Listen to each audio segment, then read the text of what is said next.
今日咧就同你哋分享下巴黎嘅博物館喎，同埋咧點樣做網上嘅預約。如果你哋中意藝術嘅話，去到巴黎一定會睇好多嘅博物館噶嘛。咁所以咧就應該考慮下買呢張 Paris Museum Pass 啊。咁佢包咗好多嘅博物館噶啦。咁呢張卡咧分為2日48個鐘頭啦，4日96個鐘頭，6日144個鐘頭喎。咁我提醒大家，18歲以下，即係17歲啦，呢啲人士咧入場係唔需要買飛嘅喎。佢哋係免費入場㗎。喺好多唔同嘅旅遊公司都可以買到呢一個 Paris Museum Pass 嘅，咁啊唔同嘅價錢，大家可以去比較下啦。但係我自己咧就喺呢個官網上面買嘅，我亦都好建議大家喺官網度買啦，因為咧喺唔同嘅旅遊公司買，佢哋都需要去返巴黎嘅一個指定嘅辦事處啊，喺呢個指定嘅辦公時間去換返飛啊。咁即係話你安排巴黎旅程嘅時候咧，就要特別將呢個行程早啲去攞返張飛，我就覺得好煩啊。但係如果喺官網度買嘅話咧，你俾完錢就即刻可以 download 翻嗰張飛啦，咁就可以擺翻個手機或者咧編佢出嚟，咁隨時都可以用，唔需要特別去換飛，我就覺得方便好多咯。另外都有2間公司將呢個 Paris Museum Pass 咧去組成佢哋自己嘅 package 㗎，例如呢個 Go City 啦，佢就出咗一個 The Paris Pass 嘅，咁如果你買4日或者6日嘅 pass 嘅話咧，佢就會加埋呢張 Paris Museum Pass 落去㗎啦。咁啊呢個對 Paris Pass 咧，其實裏邊都有啲景點咧，我覺得都幾推薦嘅。例如佢有個遊樂場啦，咁如果大家去到巴黎又唔去呢個迪士尼嘅話咧，咁一家大細可以去呢個遊樂場度玩下啦。亦都有呢個遊船河啊，同埋呢個香水嘅 workshop 啊，同埋呢個wine tasting 㗎，我覺得都幾精彩。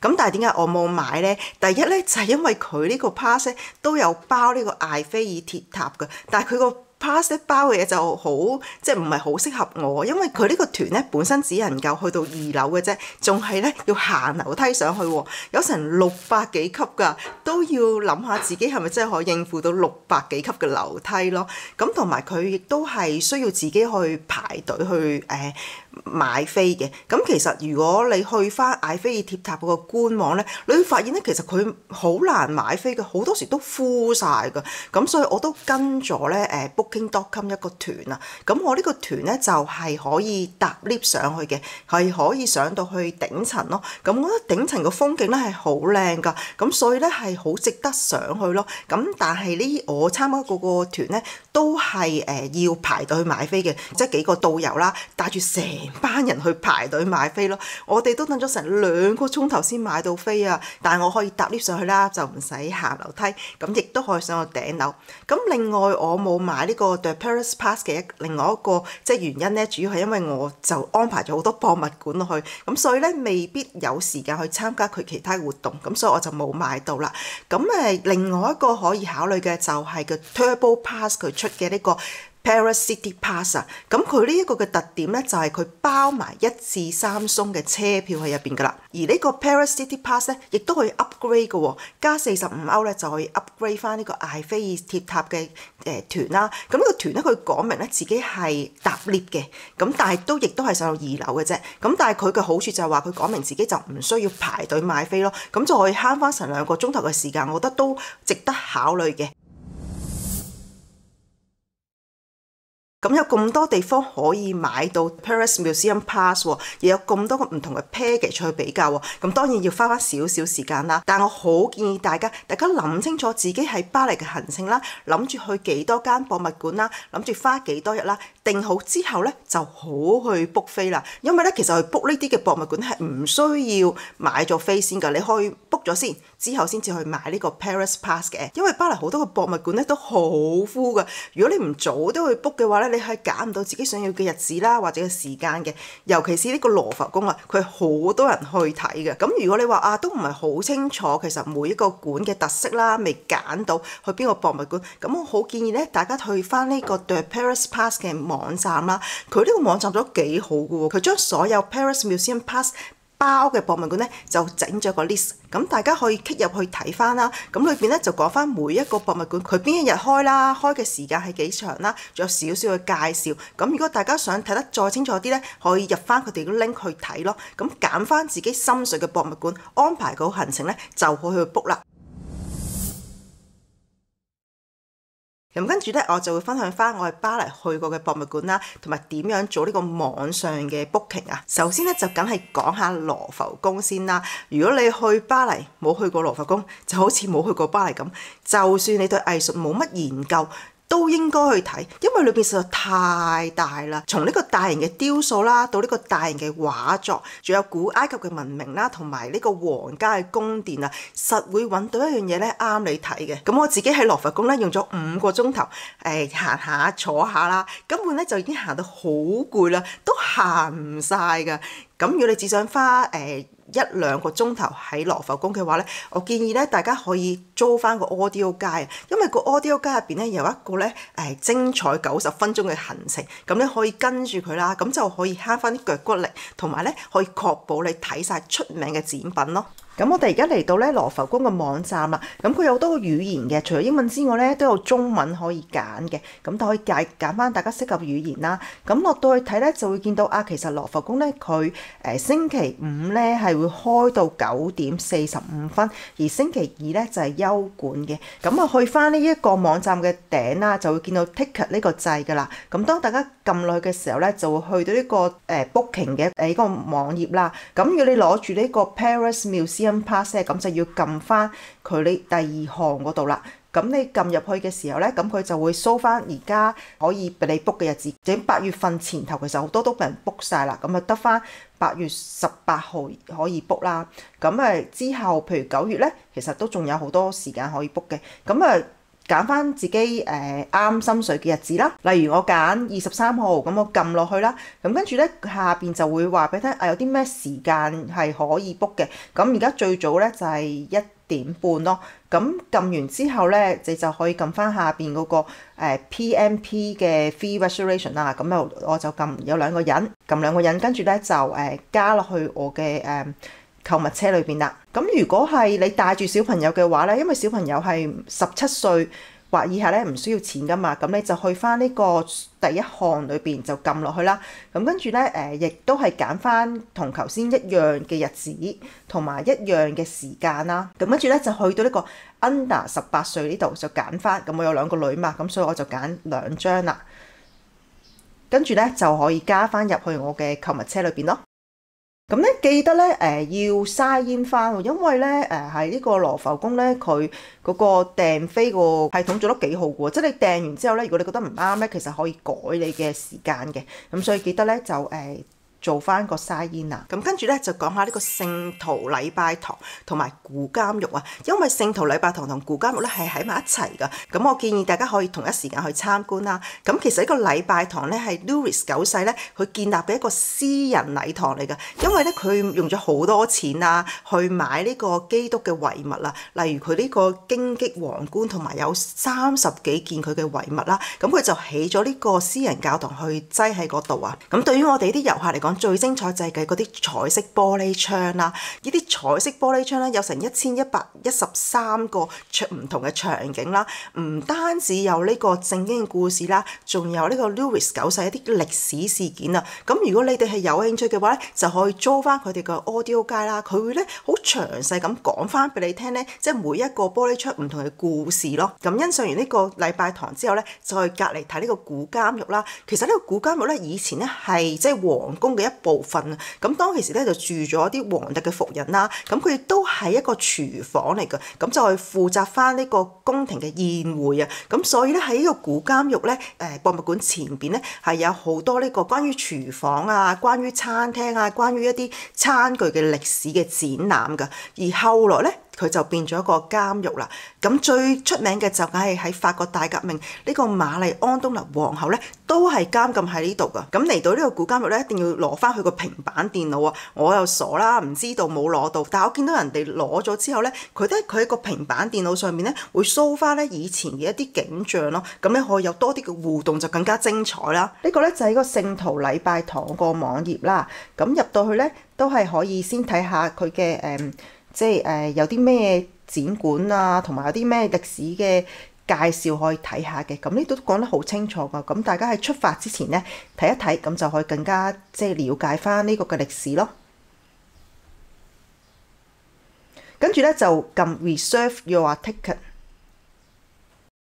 咁跟住咧就去到呢個 Wizard of the Moments 啊，咁就 choose 佢啦。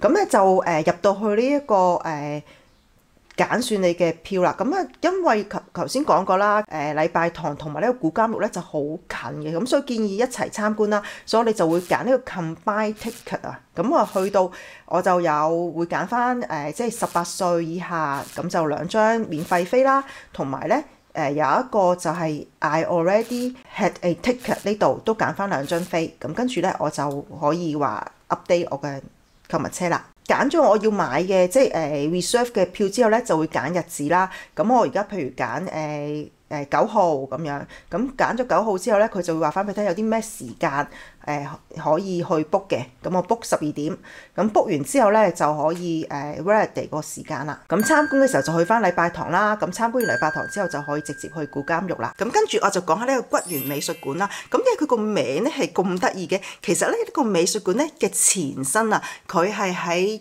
1852年建成嘅。佢嘅前身其實係一個溫室嚟㗎，佢係俾啲橙樹咧去避過呢個寒冬㗎。咁後來咧先至變成一個博物館。咁我一入到呢個博物館咧，最欣賞嘅就係佢啲 water lily 嗰啲畫啦，因為佢咧好大幅好長㗎，跟住佢表現咗唔同時節嘅一個 water lily，我覺得好靚咯。而其他嘅展品咧都係當其時2個好出名嘅一個收藏家啦，佢哋去收藏翻嚟㗎。咁所以有好多唔同嘅風格咯，我覺得總會有一啲咧，你係覺得係靚嘅。咁呢個就係骨源美術館嘅一個網站啦。咁入到去之後咧，就可以撳呢個 ticketing 啦。咁入到去咧就揀呢個 entry ticket。咁就亦都係啦，就揀翻呢個 free of charge 嘅 reservation 啊，因為我哋已經有museum pass 啦嘛。跟住撳 I book。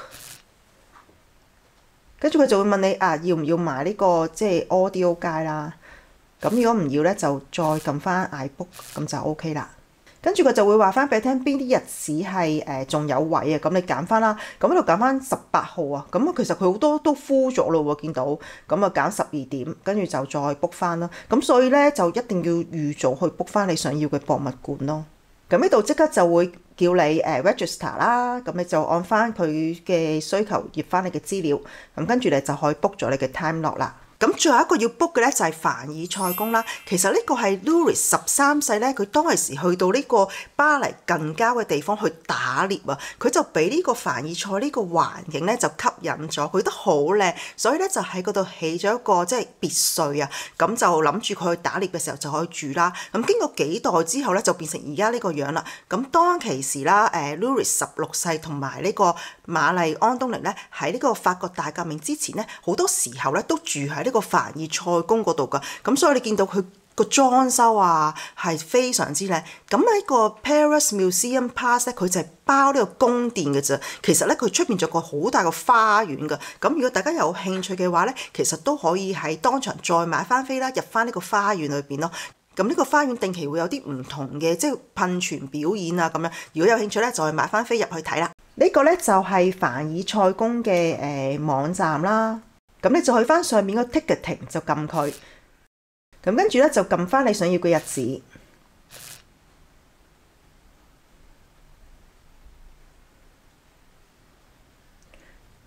咁下邊咧有好多唔同嘅選擇嘅。咁因為我哋已經有嗰個 Museum Pass 啦嘛，咁所以我哋可以往下，咁去到呢個 Pilot's Ticket 嗰度啦。咁就有講話如果你係 Museum Pass 嘅 holder 就一定要 book 個時間啦。咁你撳佢啦，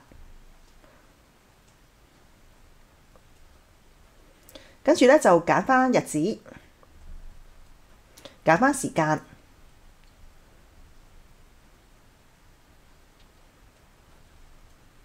跟住咧我哋都係揀翻呢個 free admission， 因為我哋已經有呢個飛啦嘛，跟住就可以 check out 啦。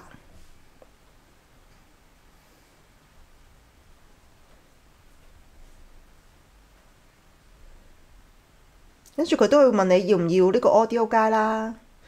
咁到最後即係如果要就買啦，如果唔使咧就撳翻，跟住佢就會即係叫你sign in啦。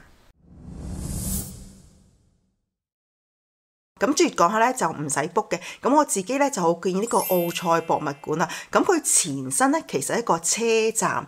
係由車站改建而成。咁點解我中意咧？其實我自己咧就中意啲大型嘅雕塑，因為我覺得喺啲咁硬嘅石頭上邊咧，可以雕出咁細緻嘅一啲布啊，同埋個樣啊，我覺得咧係好 amazing 咯。同埋咧，佢5樓咧一個梵高嘅展覽嘅，咁所以都好值得去睇咯。另外就梗係凱旋門啦，呢個 Museum Pass 都包呢個凱旋門嘅。咁如果大家有飛嘅話咧，就唔需要排隊就可以直接入去。咁要行上呢個凱旋門咧，係要行好長嘅樓梯嘅，但係我覺得係好值得嘅，因為上到去上面之後咧，會覺得呢個凱旋門咧係一個中心點，跟住咧有好多唔同嘅馬路咧向住佢駛過嚟啦。咁啊，巴黎嘅建築咧都係比較矮啲嘅，我覺得咧喺凱旋門上面望出去咧係好似一望無際，同埋咧即係所有嘅馬路向住佢咧係好特別咯。希望你中意我嘅分享啦，之後咧我就會拍翻我喺巴黎食過嘅餐廳啦，咁睇下邊一間咧值得你哋去嘅。我拍完之後咧就會放喺呢度噶啦。咁去巴黎梗係要清楚知道巴黎嘅乘車證同埋車飛啦。咁我亦都拍咗一個片係關於巴黎嘅車飛嘅。咁你話睇翻呢套片，我哋下次見啦，拜拜。